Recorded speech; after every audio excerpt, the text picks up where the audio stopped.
C'est pour moi un grand honneur, je veux dire, d'apporter le conseil de Dieu. Je le connais à peu près tous, hein.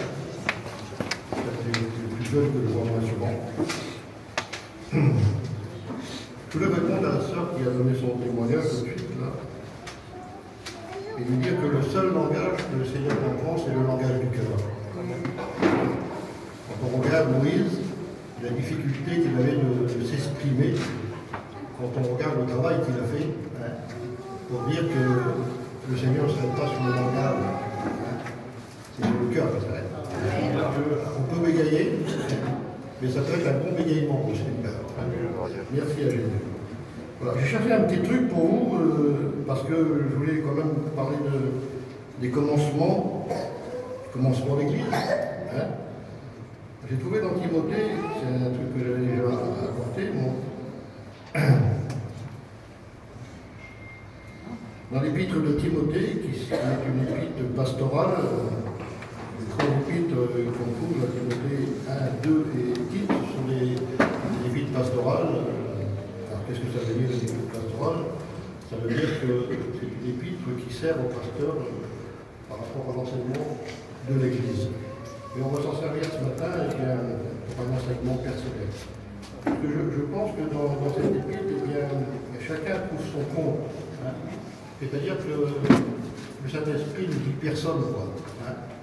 Il ne met ni en avant les serviteurs, ni en avant les diacres, ni en avant les femmes, ni en avant les hommes. Il donne eh bien, à chacun le travail que Dieu veut que nous fassions, si vous voulez. Donc, c'est le grand apôtre Paul, hein, le prince des prédicateurs, on pourrait dire, si on peut le dire, parce que le prince reste Jésus dans toutes les circonstances, et aussi le Saint-Esprit, hein, qui enseigne, qui engage justement les serviteurs à parler de lui. Mais on ne peut pas dire que l'apôtre Paul est resté les bras croisés dans son ministère. Il a fait des choses exceptionnelles, il a écrit une partie de la doctrine de la Bible, ce n'est pas toute la doctrine. C'est un homme qui était, on pourrait dire, plus ou moins engagé dans l'Évangile, plus que moi très certainement. Et il avait à cœur eh bien, toutes les églises, bien sûr, mais il avait à cœur surtout les églises païennes de l'époque. Parce que semblerait-il que, en priorité, il avait été vers ses frères, vers les Juifs, leur annoncer eh bien l'Évangile. Hein. La priorité, c'est d'aller vers les siens, c'est bien, avant de pécher dans la mer, pécher dans la mare. Hein. Si on évangile le monde et puis que nos enfants et notre compagne n'est pas évangélisés, ça ne concorde pas avec l'Évangile. Hein. Donc, il a été vers les siens, parce que c'était un homme rempli d'amour, et aussi il avait dans son cœur ce désir, eh bien, un peu le désir du Seigneur, que tous les hommes se convertissent.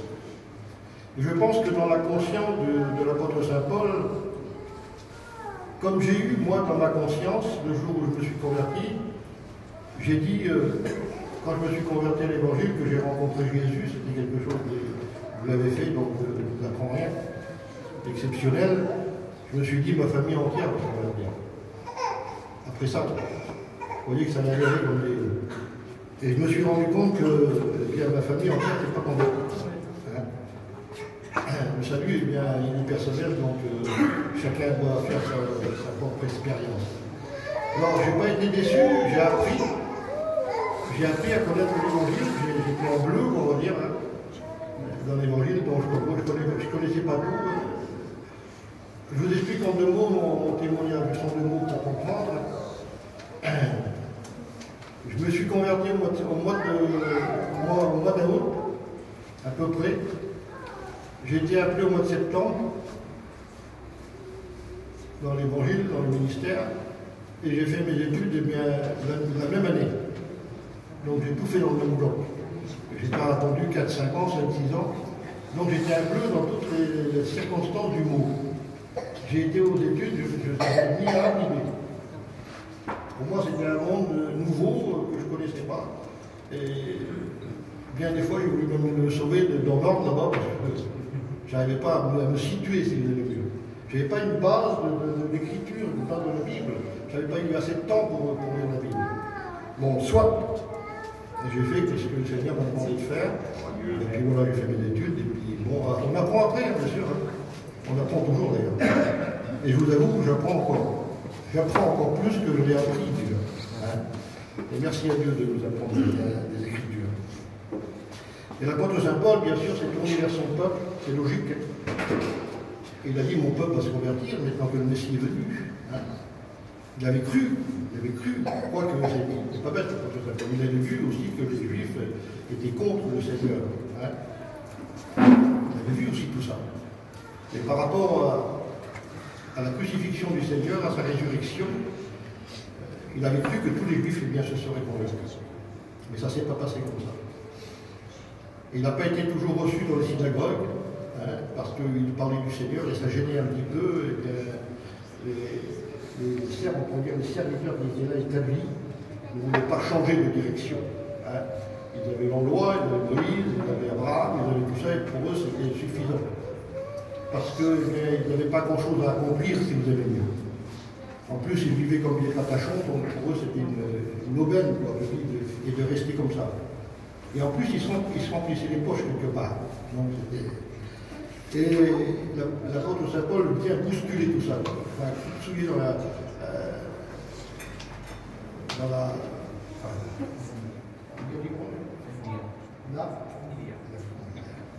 il faut un pied dans la fourmilière, et puis bon, ça. Et il voit qu'il ne va pas avoir accès à son peuple, et il a envie, dans son cœur, quelque chose qui brûle, il a envie que les âmes soient sauvées. Hein? Mais à cette époque-là, ils n'ont pas le droit d'aller vers les païens. Hein? Il faut attendre justement, eh bien, je ne voulais pas rentrer dans ça. Il faut attendre l'apôtre Saint-Pierre qui voit la nappe descendre du ciel et qui voit le Seigneur lui montre par la nappe qui descend du ciel avec toutes sortes de bêtes dedans qu'il faut aller vers les païens. Et ça commence par Corneille, les conversions, le baptême dans Saint-Esprit, donc la porte s'ouvre vers les païens. Et l'apôtre Saint Paul en profite parce que Pierre ne va pas plus loin, si vous avez vu. Ce n'est pas son ministère, quelque part. Le ministère de l'apôtre Saint-Pierre, c'est les Juifs. Il restera attaché aux Juifs. Et l'apôtre Saint Paul, voyant cette porte ouverte, eh bien, il va s'engager par rapport au commandement du Seigneur. Et donc, il va ouvrir plusieurs églises, bien sûr. Et il a à cœur, justement, eh bien, cette église, comme vous avez eu à cœur ici, eh bien, l'Occupé. Ça ne s'ouvre pas comme ça, l'église. Il faut avoir à cœur, non pas les locales, mais il faut avoir à cœur les gens. Hein.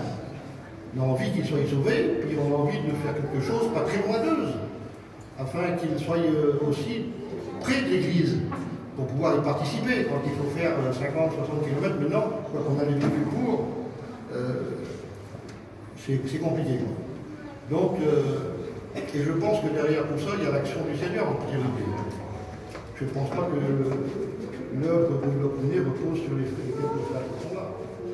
Elle va reposer sur vous, bien sûr, mais en priorité, elle a été donnée par le Saint-Esprit. Amen. Je ne vais pas aller autrement, parce que on se embarrasser là-dedans. Alors, l'apôtre Saint Paul vise une ville, si vous avez vu. Il vise la ville d'Éphèse. Alors, Éphèse, je vous rassure, ce n'est pas l'Occupé. Éphèse, c'est une ville. Il y a 300 ou 400 000 habitants dans cette ville. Alors, la plupart, c'est tous des païens. Hein? Ils ont des idoles. Une, c'est le diable. Hein? Ils honorent cette idole, le temple aussi. Il y a même une usine qui vend des temples et qui engage plein d'ouvriers dans cette usine.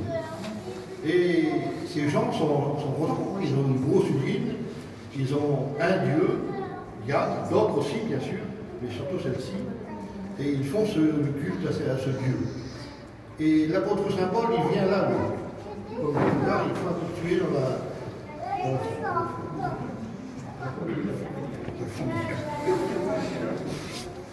Et ça ne plaît pas à tout le monde, bien sûr.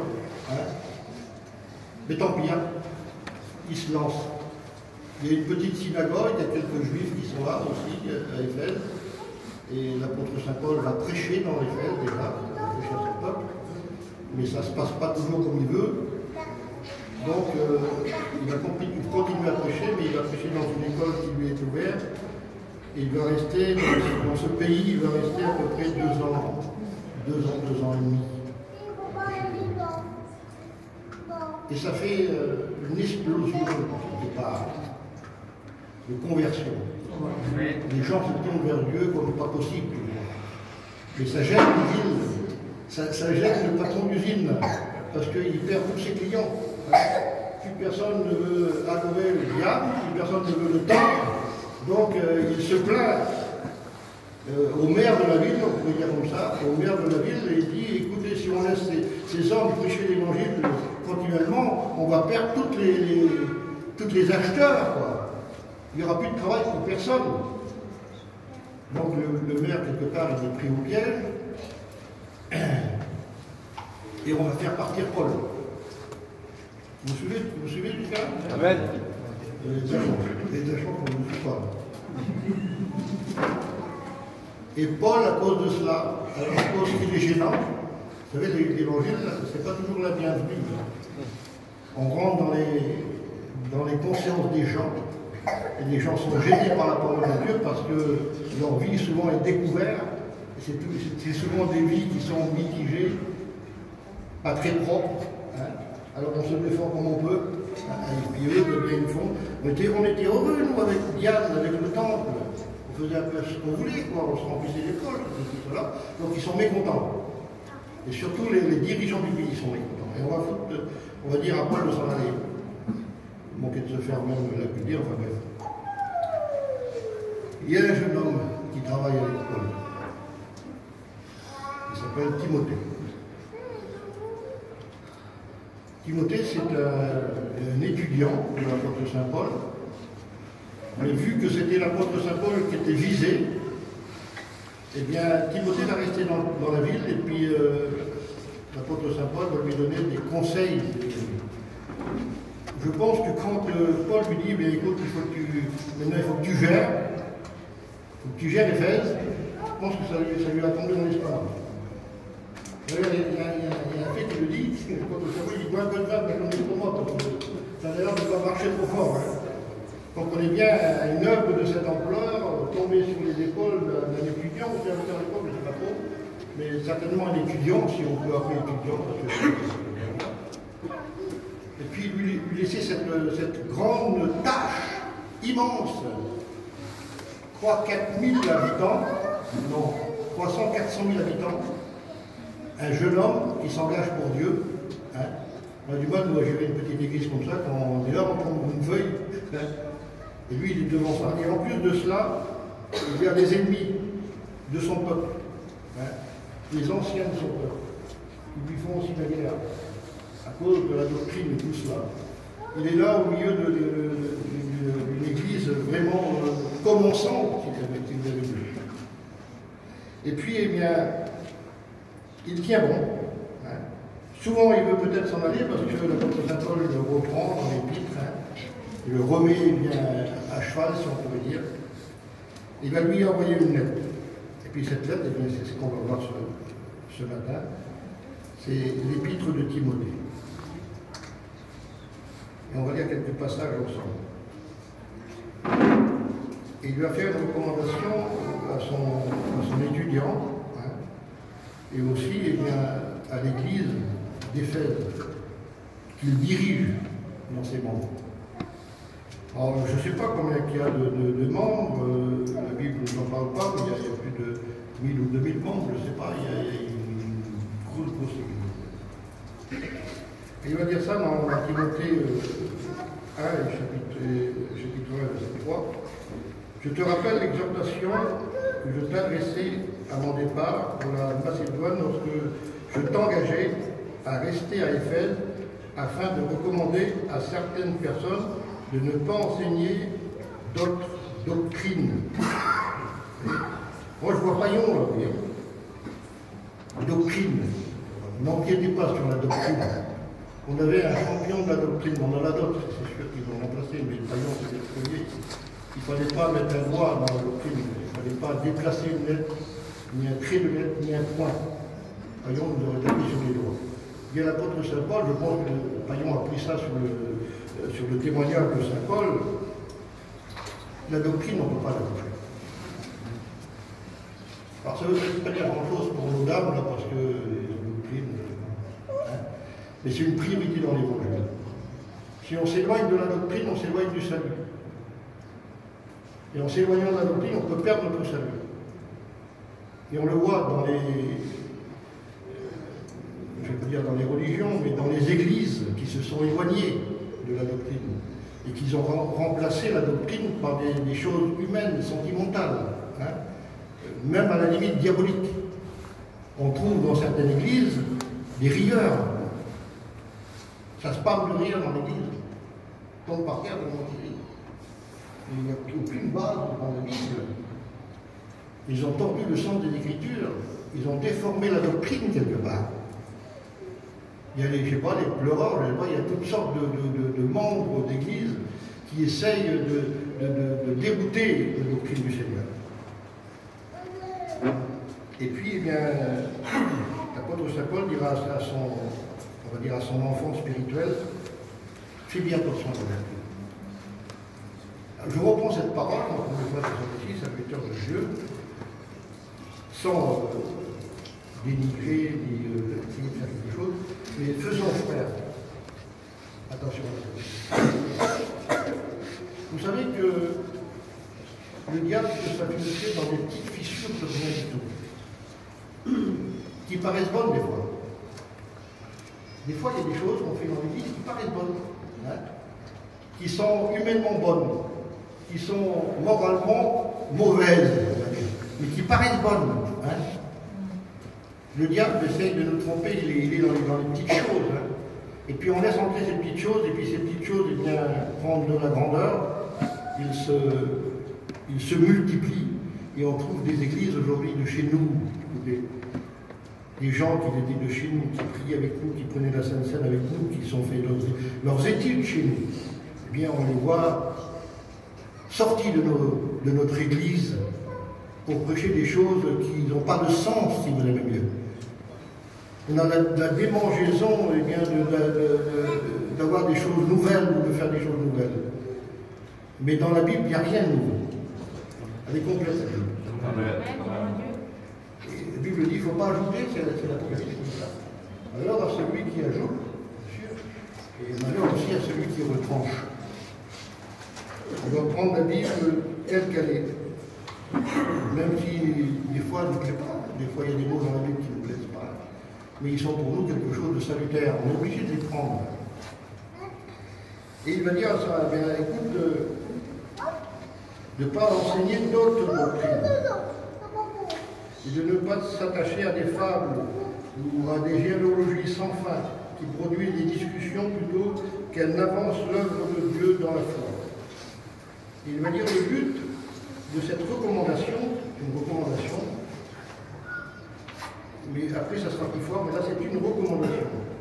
Le but de cette recommandation, c'est un amour venant d'un cœur pur.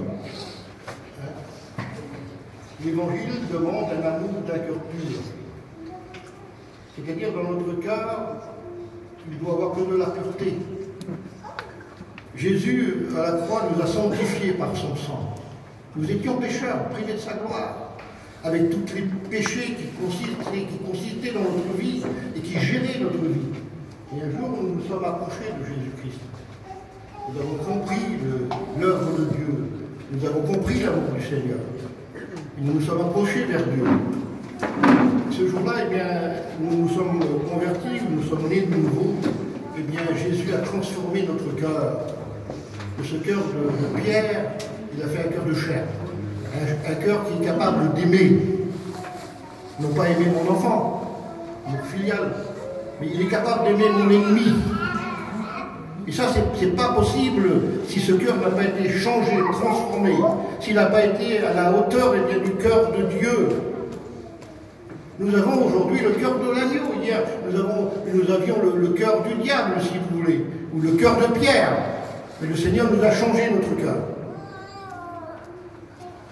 Et il a mis dans notre cœur, à la place de notre cœur de Pierre, et bien ce cœur de chair.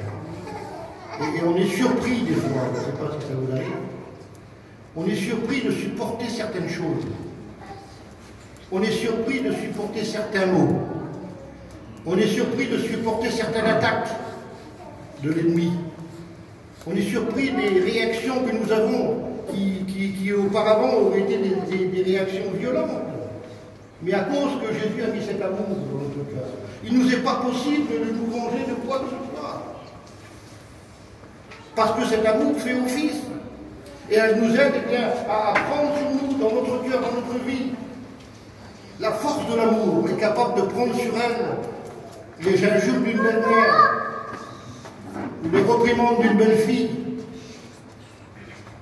Elle est capable de reprendre aussi les injures pour les hommes. Et tout ça, à cause de l'amour que Dieu a mis dans notre cœur, ça ruisselle sur nous. Parce que c'est un amour parfait, c'est un amour qui représente le Christ. Et quand on a le cœur du Christ, eh bien, on fait comme le Christ. Ce qu'il a subi pour chacun de nous. Les outrages, les crachats. Qui, mieux que lui, pouvait se défendre? Hein? Qui, mieux que lui, pouvait terrasser ses ennemis? Personne. Cette force qu'il avait, là, il a fallu qu'il arrange. Qu'il présente son amour, cet amour parfait. Eh bien, cet amour, là, on doit l'avoir. Un amour venant d'un cœur pur et d'une bonne conscience. Bonne conscience. Si on a un cœur pur, on a une bonne conscience. Cette conscience qui nous permet eh bien, d'avoir dans notre vie eh bien, des positions positives. Vous voyez? Aujourd'hui, il y a pas mal de négatifs dans les chrétiens, c'est vrai. Mais si on a une bonne conscience, vous savez qu'avoir une bonne conscience, c'est bien dormir. Hein? Quand on n'a pas de conflit avec un tel ou un tel, ou parce que bien, ma conscience ne me reproche pas d'avoir volé le voisin, d'avoir pris trop cher pour là-bas, d'avoir fait ceci-là, d'avoir fait comme ceci-là. Non, non, ma conscience, quand j'étais sérieux, honnête avec les gens, j'ai fait de mal à personne. Donc notre conscience nous le rappelle ça. Mais elle nous rappelle aussi les choses que l'on fait mal.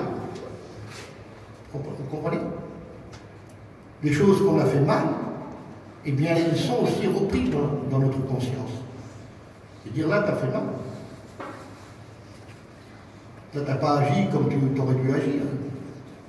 Et ça, c'est notre conscience. Alors, il y en a qui la prennent et qui la mettent dans leur poche, ils l'étranglent, ils n'en veulent pas. De cette conscience, il y a certains chrétiens qui n'en veulent pas. Hein. On ne veut pas notre reproche. Personne ne reproche rien. Une conscience, une bonne conscience, une foi sincère. Bon, écoutez, si on n'a pas une foi sincère, on n'est pas chrétien. Ce matin, je vais vous prêcher sur le vrai disciple. Mais bon, c'est autre chose. Si on n'a pas une foi sincère, on ne peut pas être chrétien. C'est la foi qui nous fait connaître Dieu. C'est la foi qui nous fait accepter le sacrifice de Christ sur la croix pour le pardon de nos péchés. Rien d'autre. C'est de croire dans l'invisible. Écoutez, on n'est pas comme les gens du monde qui croient dans les statues qui peuvent toucher. Nous, on croit dans l'invisible. Heureux celui qui n'a pas vu et qui a cru, ça c'est l'Église. On croit parce que le Seigneur a mis dans notre cœur cette foi, cette certitude que le Seigneur est venu sur cette terre, que le Seigneur a donné sa vie à la croix du Calvaire, que le Seigneur nous a sauvés, on n'a pas besoin de le voir, on le croit. Et ça c'est quelque chose de solide, personne ne peut nous enlever notre foi. Même si on viendrait nous présenter autre chose, notre foi eh bien, est une protection, c'est un bouclier notre foi, par rapport aux affres du monde. Et c'est important pour l'apôtre de rappeler ça eh bien, à Timothée.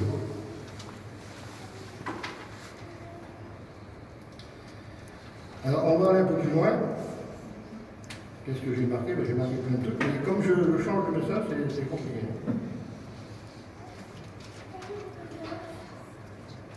Alors, je vais vous parler de l'Église, bien sûr, et de ses membres. Et chacun eh bien, aura une parole,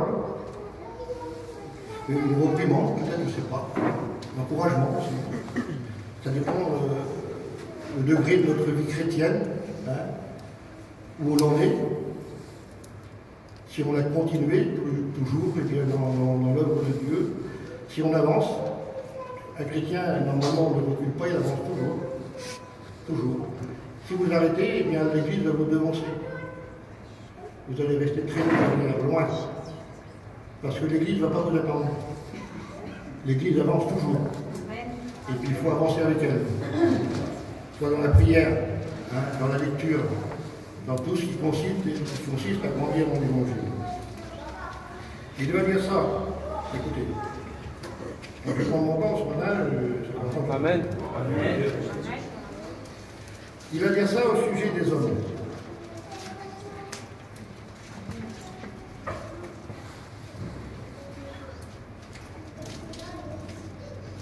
Il va dire, je veux donc que tous les hommes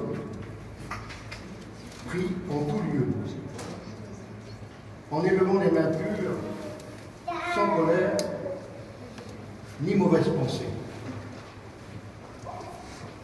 Et c'est un des seuls passages où je vois l'apôtre Saint Paul faire lever les mains aux hommes. Écoutez, il y a une habitude qui rentre chez nous, là, qui est vraiment... il semblerait que quand on fait une réunion, c'est ma pensée, c'est pas la bonne, quand certains serviteurs font des réunions, hein, à la fin de la réunion, s'ils n'ont pas fait lever 2-3 mains, 3-4 mains, eh bien leur réunion n'est pas bonne. Là, on fait lever la main pour n'importe quoi. Hein. On peut faire lever la main pour le salut. Quand on appelle quelqu'un au salut, on peut lui faire lever la main, bien sûr, pour qu'il s'engage pour suivre le Seigneur. On peut aussi faire lever la main à ceux qui sont malades, bien sûr. Hein. Aussi, on peut faire lever la main à ceux qui ont besoin d'une délivrance. C'est aussi logique. Et lever la main pour ceci, pour être béni, pour ceci, pour cela. Aujourd'hui, on fait lever la main pour n'importe quoi. Il y a des heures de présentation dans certaines réunions, eh bien, pour les gens lèvent la main. Et bien souvent, ils ne savent même pas pourquoi ils lèvent la main. Le lendemain, on retrouve les mêmes gens qui relèvent encore la main pour les mêmes problèmes. Et on ne trouve pas ça dans la Bible. C'est pas biblique, ça. Quand la parole de Dieu nous interpelle, on n'a pas besoin de lever les mains. Quand elle nous interpelle, elle interpelle notre cœur. Elle interpelle notre conscience. Et le serviteur n'a pas besoin de dire lève la main, non, non, je sais ce que j'ai à faire, et quand je suis chrétien, je sais quand la parole de Dieu me parle, je sais quand j'ai besoin de changer de direction, de changer de conduite, de m'améliorer, si vous aimez, je le sais ça. Et sur une prédication, je peux le faire. Je n'ai pas besoin qu'on me fasse lever la main pendant. Et ça, c'est une déviation qui rentre chez nous. Et aujourd'hui, eh bien, les chrétiens, quand la réunion finie, ils attendent plus que le pasteur fait l'appel. S'il n'y a pas eu d'appel, il n'y a pas eu de bonne réunion. Et ça, c'est pas du tout. Le seul texte qui est là, c'est l'apôtre Saint Paul qui dit à Timothée, je veux que tous les hommes prient. Ben, écoutez, ça c'est biblique. Amen. Hein, je veux que tous les hommes prient. Je pense que vous le faites. Quand on est chrétien, pardon, le minimum des choses qu'on fait, c'est qu'on prie. C'est pas prier des heures, mais on prie. Et moi, je sais que je prie pratiquement, je ne reste pas 1 heure ou 2 sans prier. Toujours cette pensée à Dieu, vers le Seigneur. N'importe quoi qu'on fait, eh bien, notre pensée est vers Dieu, il n'y a pas de problème. On est toujours en communion avec Dieu. Il y a des prières aussi qu'on a besoin de se mettre à part. On a des besoins particuliers, alors on a besoin d'être seul. Rentre dans ta chambre et prie ton Dieu. Et ton Dieu de foi. Parce que tu as des problèmes, parce que tu as des difficultés, tu as besoin d'une prière un petit peu spéciale, ou tu as quelqu'un de malade et puis tu as besoin de prier pour lui. Bon, ça, c'est des prières différentes. Mais je veux que les hommes prient en tout lieu, en élevant des mains pures. Les mains, eh bien, écoutez, ça a beaucoup de symboles, on ne va pas tous les dire. Mais le premier symbole qu'on a, nous, c'est les mains, c'est le signe du travail. C'est là qu'on est affronté tous les jours au travail. Et c'est difficile des fois de garder les mains pures. Dans ce qu'on fait, dans les métiers qu'on fait. Donc le Seigneur nous rappelle, quand il a travaillé le matin, et qu'il fait un petit travail, eh bien écoute, prends ton temps. Fais-le bien. Fais-le pas trop cher. N'essaye pas d'arnaquer la dame. Fais-le bien. Que quand tu vas sortir de la maison, tu pourras regarder tes mains. Amen. La tienne, ils sont propres. Et la dame aurait été contente de toi parce que tu as pris ce qu'il fallait prendre et tu as nettoyé comme il fallait nettoyer. Vous comprenez? Bon, ça, bon, je ne vais pas vous le dire ce matin, mais bon, c'est la vie. Je l'interprète. On n'a pas le droit de faire ce qu'on veut sur les mains. Et dire après, moi je suis sauvé. Non, écoutez, bon, vous pouvez me leurrer, écoutez, c'est très facile. Vous pouvez me faire passer des décibels pour des lanternes, vous ne pouvez peut-être pas en rendre compte. Mais le Saint-Esprit, vous n'allez pas leurrer. Amen. Gloire à Dieu. Vous voyez, vous comprenez? Même si vous êtes seul avec la dame, vous n'êtes pas seul. Il y a le Saint-Esprit qui est là. Vous voyez? Le Saint-Esprit est toujours là. Si vous vous cachez devant les serviteurs de Dieu, vous ne pouvez pas vous cacher devant le Saint-Esprit. Parce qu'il vit dans votre cœur. Dans votre cœur. J'ai aussi quelque chose pour les dames. Écoutez, j'ai quelque chose pour vous. Je le retrouve tout simplement. Vous allez voir que c'est intéressant aussi pour vous. Voilà. J'ai ça. Parce que c'est le texte qui continue. Il dit, je veux aussi que les femmes, voilà, voici à l'honneur. Souvent on dit, on parle des hommes, on ne parle jamais des dames. On parle de l'autre. Je veux aussi que les femmes vêtues d'une matière décente, avec pudeur et modestie, ne se parlent ni de tresses, ni d'or, ni de perles, ni d'habits somptueux. Mais qu'elles se parlent de bonnes œuvres, comme il convient à des femmes qui font profession de servir Dieu. Quand on dit qu'on sert Dieu, quand on dit qu'on est une chrétienne, quand on dit qu'on est engagé, eh bien, on respecte la parole de Dieu. C'est-à-dire qu'on respecte ce verset. C'est pas moi qui l'a fait ça. Moi, je le commande tout simplement. Bon, le verset continue. Mais qu'elle se parle de bonnes œuvres, comme il convient à des femmes qui font profession de servir Dieu. Que la femme écoute l'instruction en silence. Et rappelez ce mot-là. Vous trouvez le silence dans nos dames, en silence, avec une entière, je le précise, je vais répéter, avec une entière, ça veut dire ce que ça veut dire, les dames, voilà. Avec une entière soumission. Bon, on ne vous demande pas de nous laver les pieds encore, quoi qu'on pourrait le faire, mais avec une entière soumission.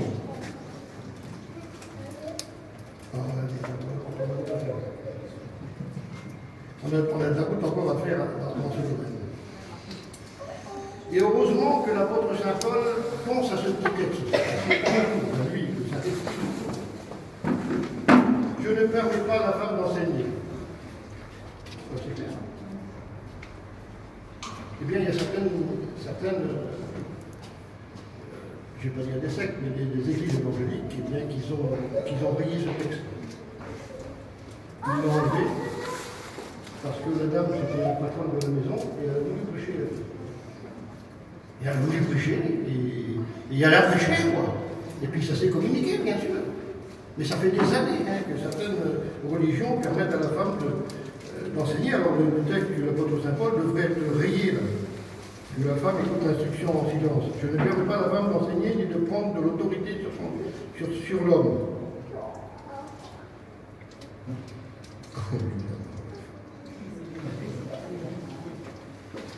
Mais elle doit demeurer dans le silence. Écoutez, pour que les femmes demeurent dans le silence, on leur couper la langue. C'est impossible. Chez nous, c'est impossible. Hein? Et pourtant, le texte. Alors, est-ce que ce texte-là, on prend, on l'efface?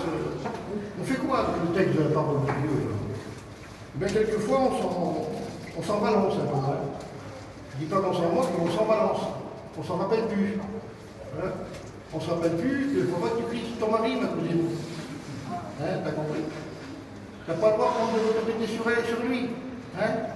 On ne dit pas que vous êtes des petits chiens, c'est pas ça le mot. Mais la femme a sa place. Elle a sa place à sa cuisine. Elle a sa place avec ses enfants. Donc elle élève ses enfants dans la voie du Seigneur. C'est tout, c'est ta place là. Ta place, c'est pas une commis, comme on dit. C'est moi, ils sont loin d'être commis. Je crois que c'est nous qui avons passé. Sa place, et le mari il a aussi sa place. On n'a pas le droit d'y prendre sa place. Vous comprenez? C'est lui qui gère. C'est le mari qui gère le foyer. Si vous avez quelque chose à demander, eh bien, soit dans la doctrine, soit dans autre chose, eh bien, on vient vers son mari. Hein? On ne l'appelle pas comme la commis. Oh, viens voir là, quelque chose à te dire. Hein? On fait ça dans le respect. La femme, ça doit être respectueuse par rapport à son mari. Ça, c'est pas moi qui le dis.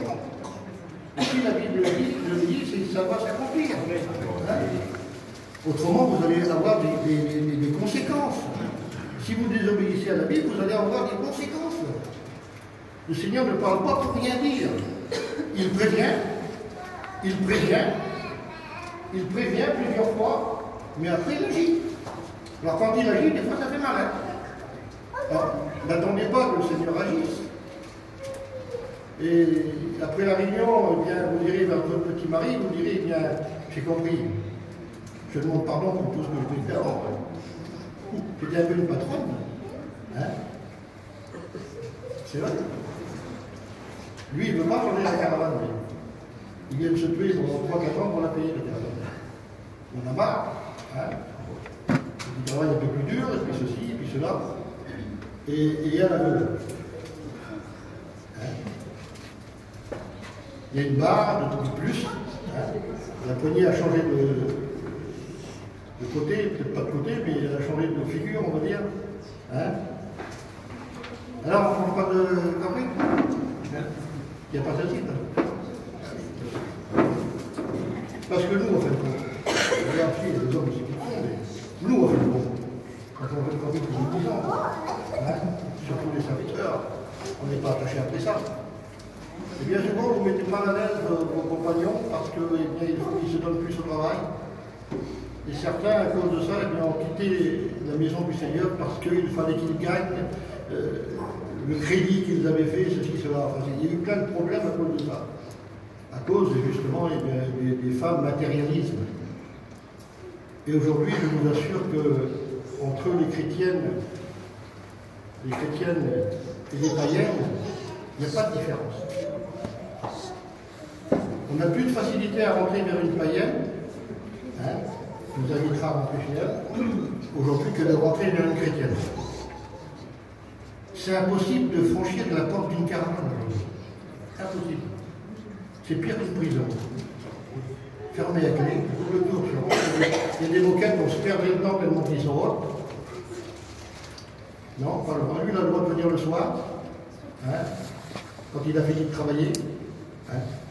Et en plus, il n'a pas le droit de se déshabiller dans le camping parce qu'il est sale. Hein. Il a le droit de prendre sa petite douche, hein, sans faire de dégâts. C'est pas intérêt. Hein. Et puis le soudari. Et le matin à 7 heures, allez travailler, bon, rien. On a perdu l'hospitalité. Et j'ai vu ça même dans les petits campings. On a perdu l'hospitalité. Avant, on restait des heures dans les petites caravanes, dans les grandes. Hein. Aujourd'hui, c'est plus le cas. On parlait du Seigneur pendant des heures, des heures. Et bien aujourd'hui, chacun rentre chez eux, on dirait qu'on va dans les HLM. Hein. Il n'y a plus cette communion qu'on avait avant. Et ça, c'est la communion qui est publique. Donc, il dit, je veux que les femmes soient vêtues d'une manière décente,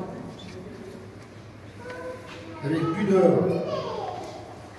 Il ne faut pas faire les réunions l'été. Il ne faut pas faire les réunions l'été quand il fait chaud, parce que souvent, il faut qu'on regarde le haut du chapiteau quand on prêche. Tellement il y a de l'indécence dans nos églises, dans nos chapiteaux. On s'habille n'importe comment, parce que c'est la mode. On ne regarde pas être justement vulgaire dans nos habits. Même si ça déplaît, même si ça gêne, eh bien on reste comme ça. On n'est plus cette chrétienne qui est attachée à la parole de Dieu et qui est attachée aussi à son vêtement. Vous savez, il y a beaucoup de gens qui parlent par rapport à nos vêtements et à la pudeur que doit avoir une chrétienne dans sa façon de s'habiller. La décence, vous savez que l'islam nous donne une leçon quelque part, les islamistes. Parce qu'ils sont corrects dans leur habit. Ils sont habillés même le figure. Ben eux, eh bien, voilà, ils sont selon la Bible. Ils ne sont pas selon la mode. Nous, on est avant la mode. L'Église d'aujourd'hui, eh bien, est plus moderne que le monde.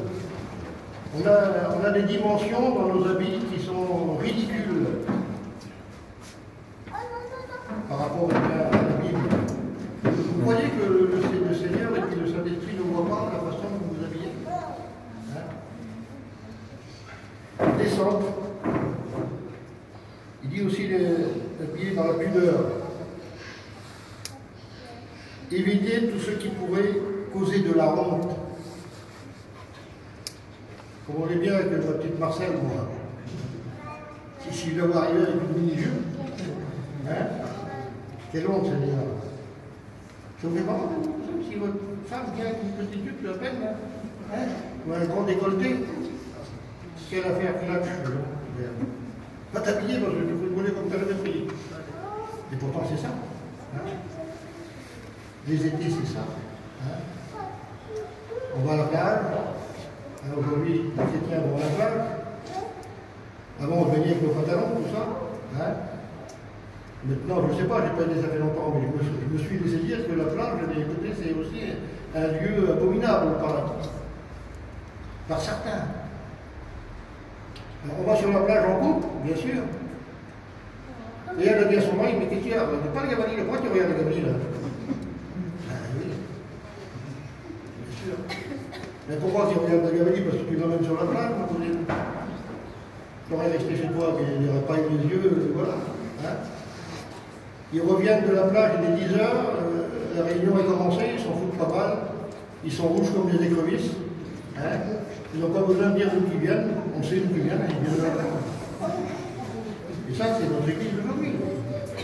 Là, oui. Avec modestie.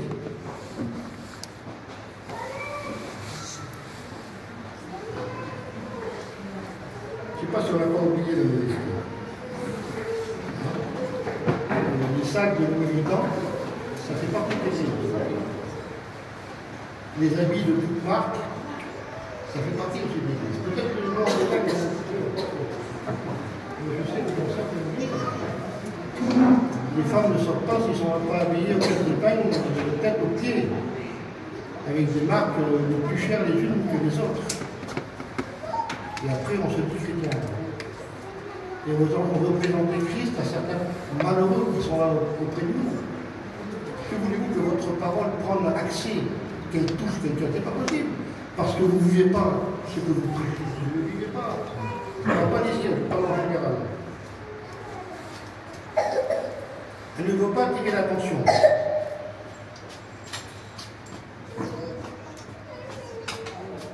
Il y a certaines femmes qui, quand ils rentrent dans une église, et les filles, quand ils vont avec une émission, la plupart se tombent sur eux.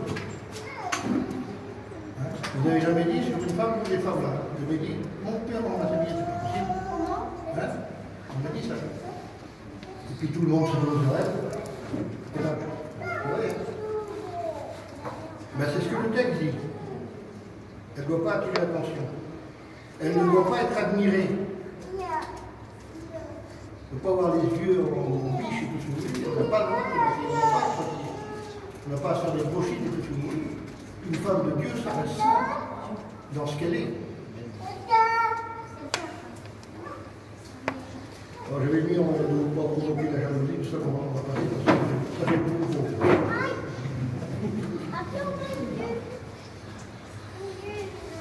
J'avais aussi quelque chose à ajouter, puis après on va prier parce qu'il y a nous aussi. Hein. Il y a nous aussi. On a parlé des femmes, on a parlé des pasteurs. Hein?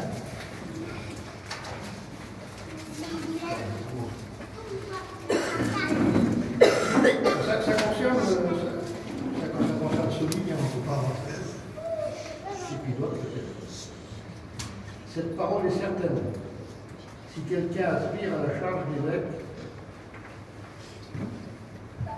il désire une œuvre excellente. Il faut que cet évêque soit. Et là, il y a une irréprochable. Par une seule femme, donc écoutez, ça va de soi. Qu'il soit sobre, modéré, réglé dans sa conduite, hospitalier, propre à l'enseignement. Il faut qu'il ne soit pas donné au vin, ni violent, mais indulgent, pacifique, désintéressé. Il faut qu'il dirige bien sa propre maison et qu'il tienne ses enfants dans la soumission et dans une parfaite honnêteté. Qui veut s'engager? Hein? Qui veut s'engager avec ce critère? Et pourtant il est un critère. Hein? Bon, on a compris. On a compris plus ou moins. Et des fois on a compris moins que plus. Et pourtant il est là, celui qui aspire à la charge. Et en plus, écoutez, le ministère, c'est pas le pupitre. Le ministère, c'est pas des vacances. Hein? C'est pas de l'oration. Hein? Ou la place. C'est pas d'être bien vu, d'être honoré, le ministère. Le ministère, comme dit la Bible, c'est une charge. Vous avez la charge des âmes. Quand on s'engage dans le ministère, on a la charge des âmes, la charge de l'Église, la charge des inconvertis. Ce n'est pas de faire la plus belle prédication, ou la plus longue prédication, hein, ou la plus difficile prédication, ou la prédication qu'on ne comprend rien, c'est pas ça. Aujourd'hui, on vit sur ça. On vit sur celui qui est le plus grand, à la connaissance qu'il a. C'est terrible. Mais la Bible ne parle pas de ça. C'est vrai qu'il faut avoir de la connaissance, mais elle ne parle pas de ça. Elle parle de la charge. Écoutez, qui connaissait mieux que l'apôtre Saint Paul? Est-ce qu'il a parlé de sa connaissance? Il n'a jamais parlé de sa connaissance. Il a vécu sa connaissance. Il a prouvé sa connaissance. Par sa vie, par son engagement. Par son renoncement aussi.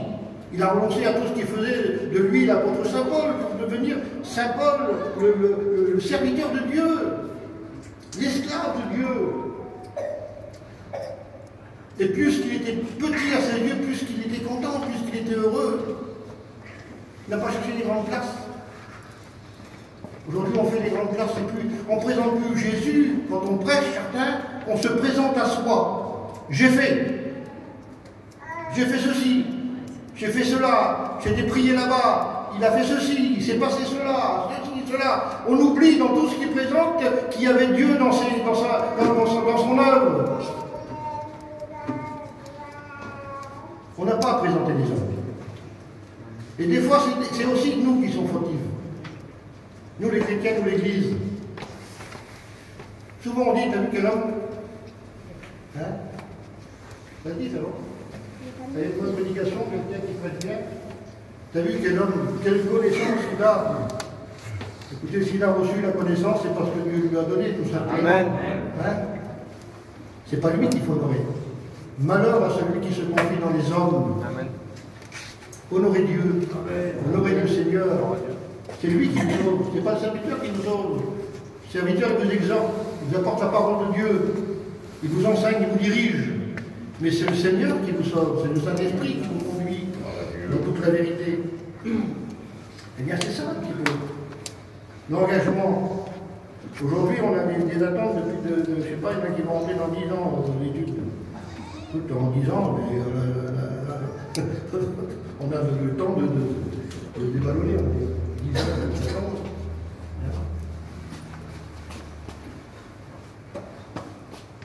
Le pasteur ou l'évangéliste ou ce que vous voulez, c'est quelque chose de sérieux. Hein? C'est pas dire que je vais faire comme un gamin. Les gens aujourd'hui, les chrétiens, ils sont pas baptisés déjà, ils ont déjà l'idée de marier une fois à Tours là-bas, et on baptise un garçon, ça va pas moi, mais les garçons. Et puis ils sortent de l'eau, quoi. Et il vient vers un garçon, il dit quand est-ce que je peux servir le Seigneur? Il venait de sortir de l'eau, déjà, il voulait servir le Seigneur. Comme si je ne sais pas qu'est-ce qui est arrivé dans notre mission, servir le Seigneur, ça c'est une honneur exceptionnelle, c'est vrai, c'est une honneur pour Dieu. Mais pour nous, c'est un service. C'est un service que l'on fait avec notre cœur. Des fois, c'est difficile de servir de Dieu. Peut-être pas dans notre Bretagne, mais il y a des serviteurs de Dieu qui vont dans les pays étrangers. Et là, c'est des ministères. Il y en a qui vont dans les prisons, tout ça, c'est des ministères. Ils ne vont pas pour se faire voir à eux, ils vont parce qu'ils ont l'amour des âmes. Et le serviteur, avant tout, il ne doit pas avoir l'amour du pupitre, mais l'amour des âmes. Ici, là, on prêche une petite heure par semaine, peut-être. Et encore. On reste 2 mois sans prêcher, tellement. Hein? Si on se base que sur cette prédication d'1 heure, là, qu'est-ce que c'est que le ministère? Hein? Si on ne va pas voir les gens, hein? Si on ne va pas, eh bien, colporter la parole de Dieu, c'est là le travail de Dieu. C'est pas d'aller à pupitre, c'est une petite demi-heure de prédication. C'est d'aller dans les champs de travail, d'aller dans les gens, de la parole de Dieu, d'aller visiter, d'aller où c'est qu'on a besoin, aussi qu'il y a des inconvertis. Pourquoi qu'une église se monte comme ça? Hein, c'est parce que eh bien, l'église qui est vivante aujourd'hui va aller chercher d'autres membres. Ils ne vont pas venir tout seuls, les gens. Si vous ne les invitez pas à venir à l'église, si vous n'allez pas les visiter, les voir, si vous n'allez pas leur parler du Seigneur, si vous n'allez pas prier pour eux, ils ne vont pas venir tout seuls, les gens. Il faut aussi se déplacer, et faire l'œuvre de Dieu. Et c'est ça, c'est le ministère des serviteurs, mais c'est aussi le travail des chrétiens, des chrétiennes. Alors qu'est-ce qu'on pourrait dire encore? Allez, pour les pasteurs, il y a aussi pour les diacres, c'est aussi le même truc hein, pour les diacres. Il y a des pasteurs progressants, j'ai dit, ça veut dire quoi?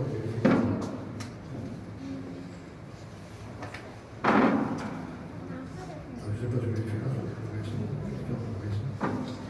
à l'égard des personnes âgées. Il ne reprimande pas durement les vieillards, mais exhorte-les comme un père, exhorte les jeunes gens comme des frères. Les femmes âgées comme des mères, celles qui sont jeunes comme des sœurs en toute pitié. Honore les veuves, ceux qui sont véritablement veuves.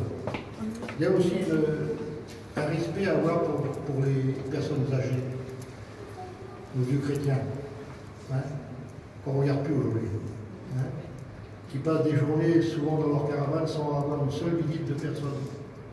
Hein. On ne s'embête pas avec les vieux. Hein. On les laisse pourrir, quoi. Ah, c'est les vieux, ils ont besoin. Ils ont besoin d'amour. Ils ont besoin d'une parole, ils ont besoin d'une visite. Un jour, vous deviendrez Dieu, si Dieu le permet. Vous vous rendrez compte, c'est que l'importance d'une visite, l'importance d'une jeune qui vient vers un et dire ça va, ça va hein?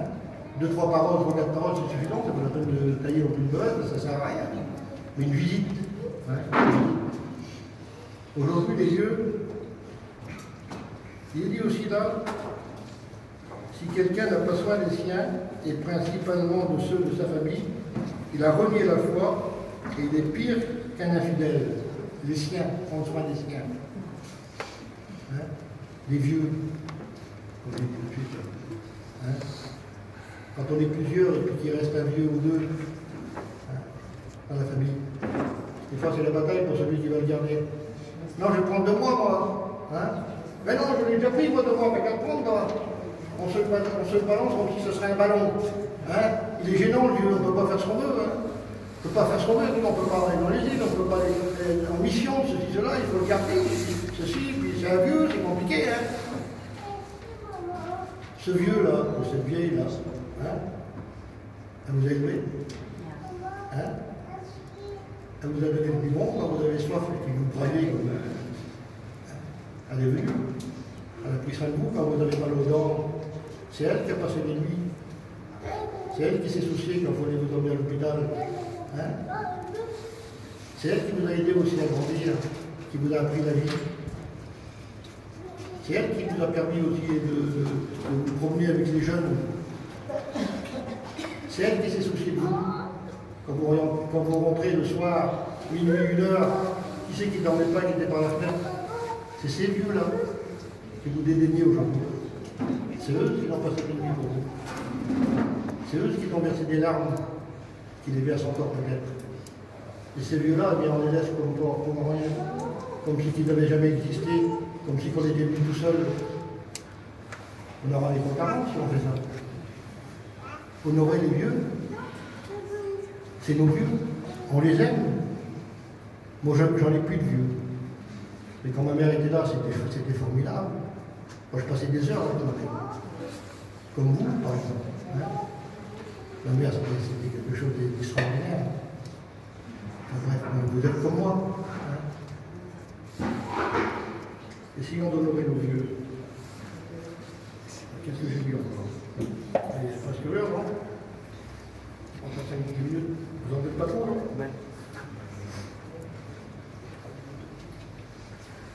Il y a des anciens aussi, comme ça, c'est nous, on peut en parler. Toujours on parle des anciens. On va finir par des bonnes notes quand même. Il est dit aussi là le regard des faux docteurs. Si quelqu'un enseigne, c'est l'apôtre Paul qui dit toujours à Timothée, si quelqu'un enseigne, on prévient aussi en même temps, de fausses doctrines, et ne sache pas aux saintes paroles de notre Seigneur, Jésus-Christ, et à la doctrine qui est selon la piété. Il est enflé d'orgueil. Il ne sait rien. Il a la maladie des questions, oiseuses, et des disputes de mots. D'où naissent l'envie, les querelles, les calomnies, les mauvais soupçons, les vaines discussions d'hommes corrompus, l'entendement privé de la vérité, croyant que la piété est une source de gain. Vous voyez, la fausse doctrine, en quelques lignes, l'apôtre Saint Paul le souligne.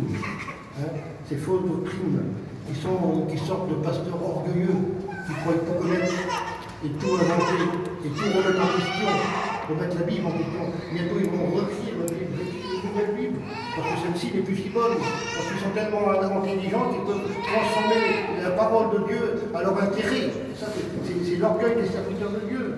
Ils sont oiseux, ils n'arrêtent pas de questionner, ils ont la maladie des questions. Et ça rentre chez nous, ça, la maladie des questions. Hein, on veut savoir tout. Hein, quand on chope un enseignant, il ne peut plus s'en sortir tellement on a des questions à lui poser. On a des questions un petit peu bizarres en plus. Hein. Écoutez, vous avez des questions, voilà la réponse. Moi, je ne peux pas faire mieux que ça. Comprenez? Si vous avez des questions, prenez le temps de chercher la réponse dans la Bible tout seul. Ce n'est pas la peine d'aller vers celui-là qui connaît et qui va vous donner la réponse en 5 minutes. Vous n'aurez pas eu le privilège de chercher vous-même. Quand tu as une question, tu prends la Bible. Le Seigneur, je vais trouver la réponse. Le Seigneur va t'aider à trouver la réponse et tu vas trouver des vertus, tu vas trouver des passages qui vont t'exercer dans la Bible. Vous comprenez? Bon, vous pouvez venir me poser des questions, c'est pas ça que je veux dire. Mais quand on cherche nous-mêmes et qu'on trouve nous-mêmes, c'est beaucoup plus glorieux pour nous. Vous voyez? Quelque chose de valeur. Alors ça, c'est pour les faux docteurs. Écoutez, je l'ai dit tout à l'heure. Il y a aussi à l'égard des pasteurs, j'ai mis ça, je ne sais pas pourquoi. Bon, la prédication a été Comme ça, parce que je ne peux pas tout le temps. Mais ceux qui veulent s'enrichir, il n'y a pas. Hein? Pourquoi il fait ça?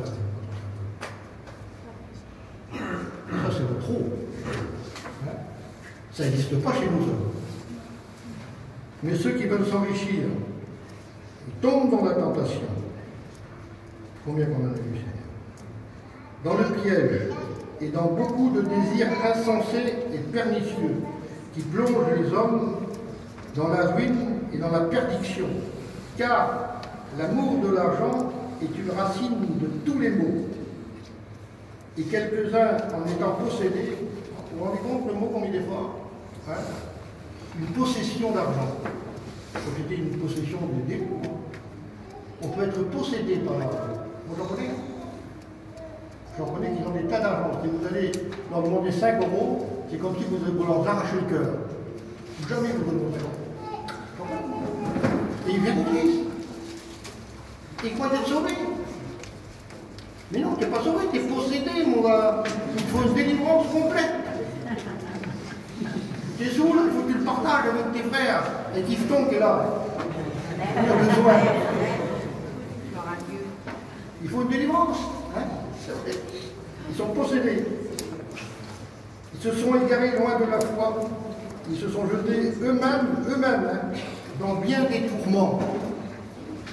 Hein, quand on est possession ou possédé de l'argent, on se jette dans des tourments. On sait plus. Je sais parce que je le vis, moi, des personnes qui sont pas très loin de moi, familiales presque même, eh bien à cause de l'argent.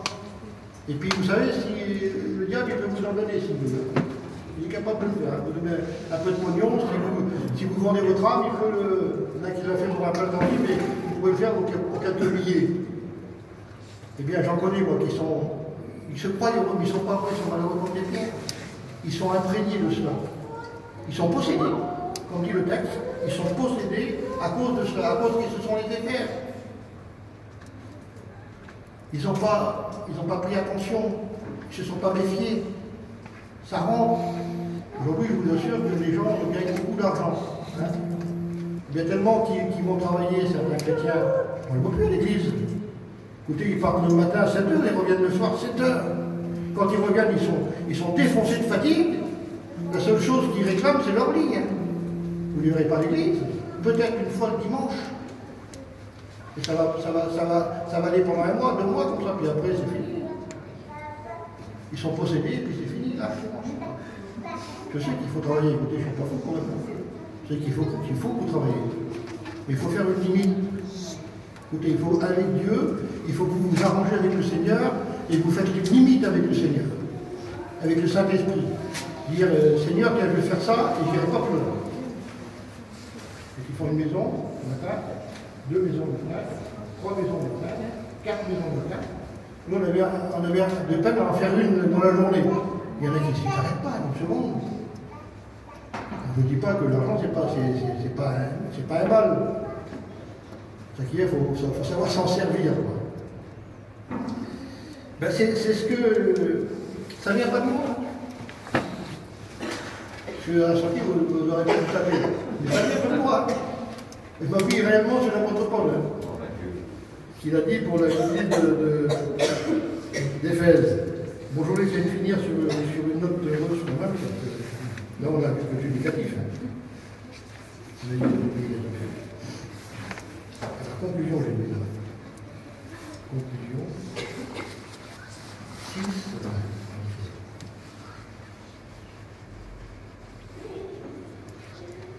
Ça aussi. Il est dit, pour toi, ça c'est dans 11, 6, 11. Pour toi. Alors j'espère que c'est pour toi. Il dit ça à l'apôtre Timothée. Pour toi, homme de Dieu, femme de Dieu. Pour toi, homme de Dieu, femme de Dieu, fuis ces choses. Conclusion du message. Tout ce que j'ai dit de négatif, là. Fuis ces choses. Et recherche la justice. C'est pas beau la justice. Hein. Il n'y a pas plus vénère quelqu'un qui est injuste. Mais la justice, c'est beau. qu'est-ce que c'est beau celui qui est juste. Alléluia. Il est capable de dire, eh bien, même à sa mère, à son père, eh bien non, t'as tort. C'est le petit qui a raison. T'as tort, mon père. Ça fait mal de dire à son père ou à sa mère, t'as tort. Mais la justice nous demande, elle demande de dire, mais non, t'as tort, je m'excuse, moi j'ai dit à ma mère, parce que ma mère était religieuse, j'ai dit, ma mère, t'as tort. C'est pas la bonne direction. C'est l'évangile, la parole de Dieu. Ma mère s'est convertie. Vous comprenez? Il ne faut pas les laisser dans leur ignorance. La justice est quelque chose de glorieux. C'est biblique, la justice. C'est une partie du Christ, la justice. Qui a été plus juste que le Seigneur? Personne. Dans tout ce qu'il a fait, dans tout ce qu'il a dit. Et on doit être ses exemples aussi, nous suivre ses exemples. Fuis toutes ces choses et recherche la justice, la piété, être pieux, la foi, comme on l'a dit au départ, l'amour, la patience, la douceur. On le redit avant de se quitter. La justice, la piété, la foi, l'amour, la patience, la douceur. Combat le bon combat de la foi. Saisis la vie éternelle, à laquelle tu as été appelé et pour laquelle tu as fait une belle confession en présence d'un grand nombre de témoins. La conclusion est belle. Hein? Mais avant d'arriver à la conclusion, il a fallu qu'on passe tout ce que j'ai dit là. Enfin, tout ce qu'il a dit l'apôtre Saint Paul. Hein? Avant d'être ce que l'on est, il faut passer par les épreuves de la vie. Il faut passer aussi par les commandements de la parole de Dieu. On ne peut pas faire autrement. On ne peut pas se créer un évangile à nous, ce n'est pas possible. Vous n'avez pas le droit de créer un évangile à vous et de dire, tiens, mon évangile, il est comme ça, c'est carré. Vous n'avez pas le droit, ça vous mène nulle part, ça. Ça vous mène loin de Dieu. On est obligé de se confier à ce livre. Alléluia. C'est l'ordre de Dieu, c'est la parole. C'est la parole faite chair qui est venue habiter parmi des hommes. C'est notre parole. C'est notre code de route, c'est notre règle. Il n'y a pas d'autre règle. Vos pensées, aussi bonnes soient-elles, s'ils ne viennent pas de la Bible, ils ne sont pas bonnes. Il faut que ça sorte de là. Dieu. Voilà, on va prier le Seigneur. Seigneur, je te glorifie ce matin pour ta parole.